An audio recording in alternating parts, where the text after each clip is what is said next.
Y'all, morning. Okay, so I have had a request to continue on with the fear porn loop, and I'm going to call this one the Ministry of Truth because that's what we got going on here. So, we're just going to do quackwatch.org. So, this is from 2017. Be wary of alternative, complementary, and integrative health methods. During the 1990s, alternative medicine became established as a politically correct term for questionable practices, formerly labeled quack and fraudulent. The terms complementary medicine and integrative medicine are also used in the same way. Media reports on these topics contain no critical evaluation and feature the views of proponents and their satisfied clients. Well, if they're satisfied, why are we upset? Loose definitions cause confusion. To avoid confusion, alternative methods should be classified as genuine, experimental, or questionable. Genuine alternatives are comparable methods that have met science-based criteria for safety and effectiveness. Like all of these pills I see on TV that tell you they're going to give you a stroke or a heart attack if you take them for your eczema or your birth control. Experimental alternatives are unproven but have plausible rationale and are undergoing responsible investigation. The most noteworthy is use of a 10% fat diet for treating coronary heart disease. Well, we know that hasn't worked. People have gotten sicker since they told you not to eat any fat. Questionable alternatives are groundless and lack a scientifically plausible rationale. The archetype is homeopathy, which claims that remedies so dilute that they contain no active ingredient can exert powerful therapeutic effects.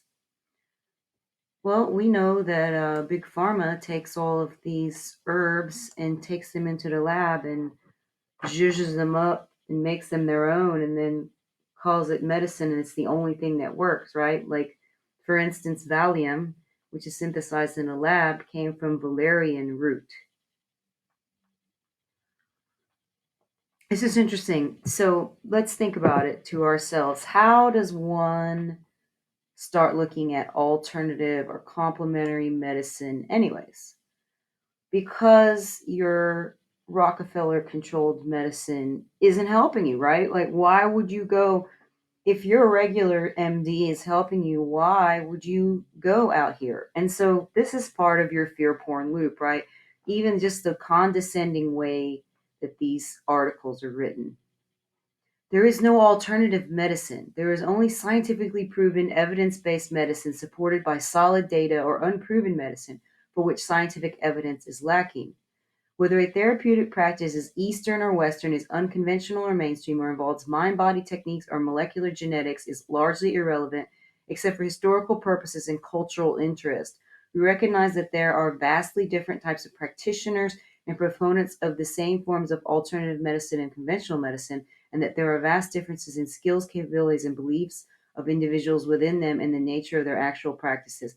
Moreover, the economic and political forces in these fields are large and increasingly complex and have the capability for being highly contentious. Nonetheless, as believers in science and evidence, we must focus on fundamental issues, namely the patient, the target disease or condition, the proposed or practiced treatment, and the need for convincing data on safety and therapeutic efficacy.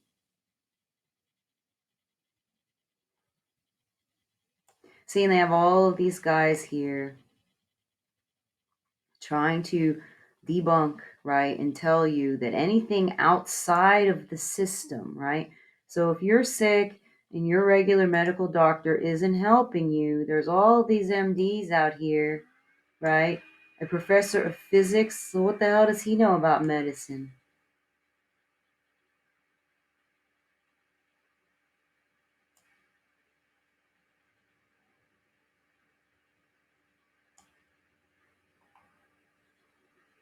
The alternative movement is a part of general societal trend towards rejection of science as a method of determining truths.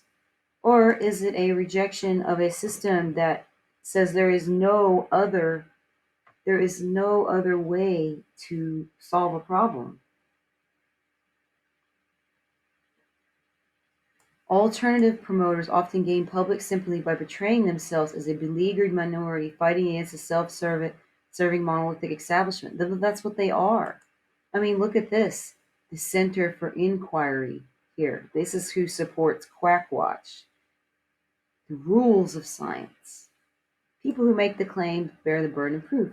It is their responsibility to conduct suitable studies and report them in a sufficient detail to permit evaluation and confirmation by others. Yeah, well, they don't tell you here that you need billions of dollars to test like these people do, right? I don't know. It's just interesting when you read these. Medical facts are determined through a process in which hundreds of thousands of scientists share their observations and belief. Bullshit. Bullshit. It is all covered. If that were true, you guys wouldn't be trying to suppress people who have an alternate idea.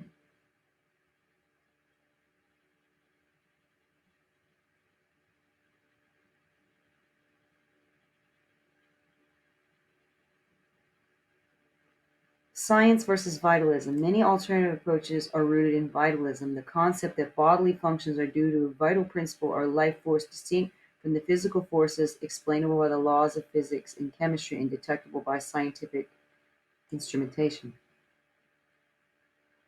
Practitioners whose methods are based on vitalistic philosophy maintain that disease is to be treated by stimulating the body's ability to heal itself rather than treating symptoms.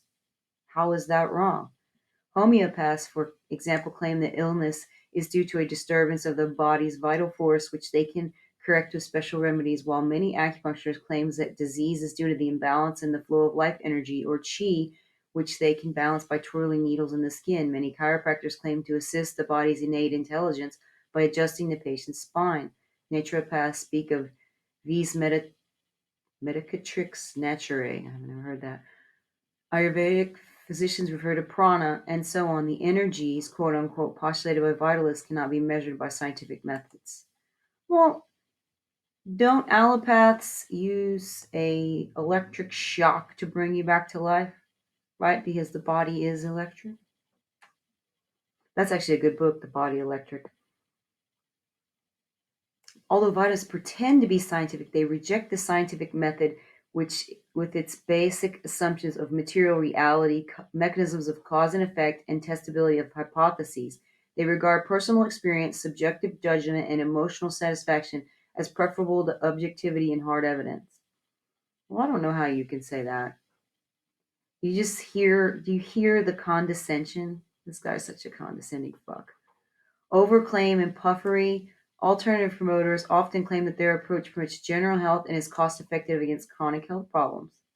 In the 1997 article, for example, the American Holistic Association's president claimed that various basic healthy habits would tap a wellspring of physical energy experienced as a state of relaxed vitality.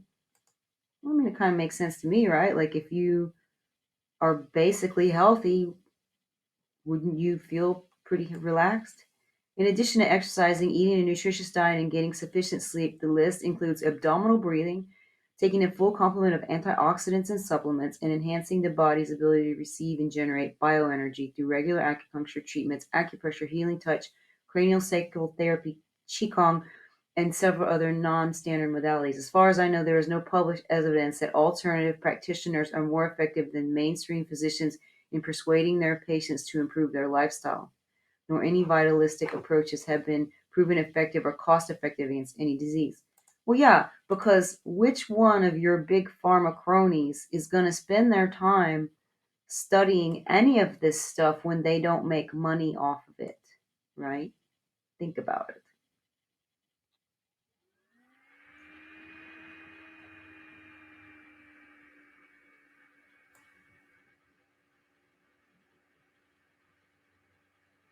Some techniques referred to as alternative may be appropriately used as part of patient care. Relaxation techniques and massage are examples. You know how long it took them to say that massage was okay for you? Like, I think it was what, up until like the 1990s, late 1990s or 2000s before they even said massage is good for you. I mean, you know that massage is good for you because it freaking feels good. You feel better afterwards, right?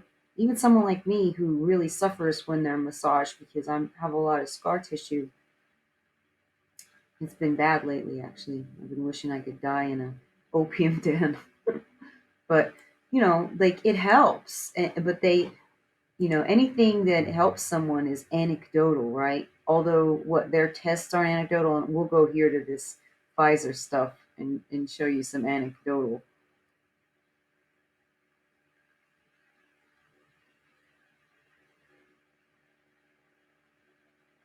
And he has a list here, right? Proposal of questionable methods and ideas, right?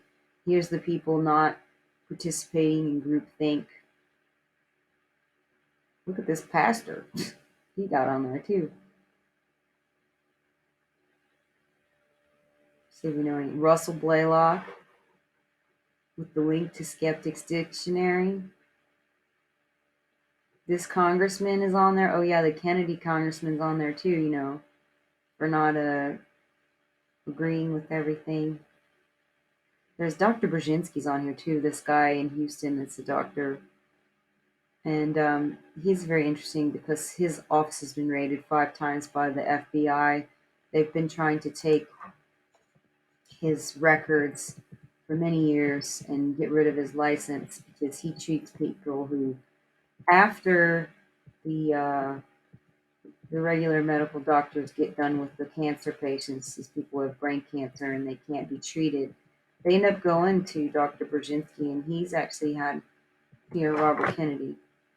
He's actually had some uh, good results with these people by using antineoplastons therapy, which antineoplastons are in urine. So what he does is he isolates the antineoplastons from the patient's urine and injects them back into them, via IV.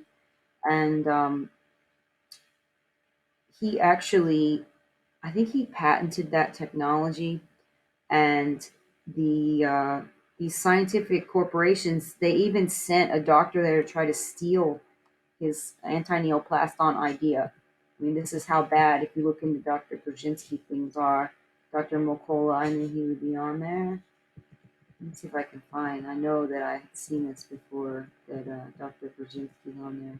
Dr. Perricone, Dr. Perlmutter. See, all of these evil people who don't believe and just don't follow hook, line, and sinker, they're on this list of quacks, right? I think Deepak Chopra's on here too, and Benny Hinn, I saw.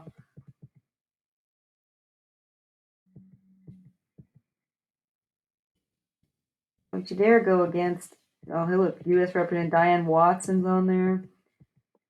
Andrew Weil, the MD. I think that's the guy who proved that the MMR vaccine was causing what do you call it? Autism. Oh no, I'm sorry, it was Andrew Wakefield. See, and he was even they had to take back what they said about him, and he's still on this list, right? Oprah's on here. See, they put a few of their people on there. Dr. Whitaker is great. He makes this blood pressure medicine that's actually helped my mom, but she doesn't want to pay for it. And they have this